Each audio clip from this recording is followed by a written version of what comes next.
Ang basura ay responsibilidad ng buong pamayanan.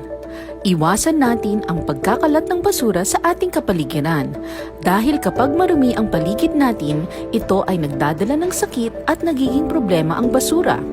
Sa tamang pamamaraan ng solid waste segregation, maaari nating mabawasan ang ating tinatapong basura. Malaking tulong ang pagkakaroon ng MRF o Materials Recovery Facility sa isang barangay. Natututo ang mga magkakapitbahay sa wastong paghihiwalay ng basura. Ang goal natin ay zero waste, kaya ang bawat komunidad o barangay ay nararapat na may MRF o Materials Recovery Facility. Dito sa MRF ng barangay, may lugar para paglagyan ng mga segregated na basura. May recycling area din para sa mga bote, papel at lata. Pagkatapos may composting area kung saan ipinoprocess yung mga nabubulok na basura.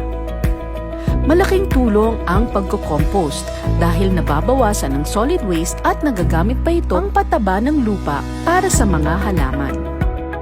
Dito rin sa MRF na pagkakakitaan pa ang basura dahil nasesegregate ng maayos. Hindi mahirap ang mag-segregate ng basura. Makakasanayan na rin ito at malaking tulong sa barangay. Nababawasan ang basura. Napagkakakitaan pa natin. Nakakapagtanim pa tayo ng gulay.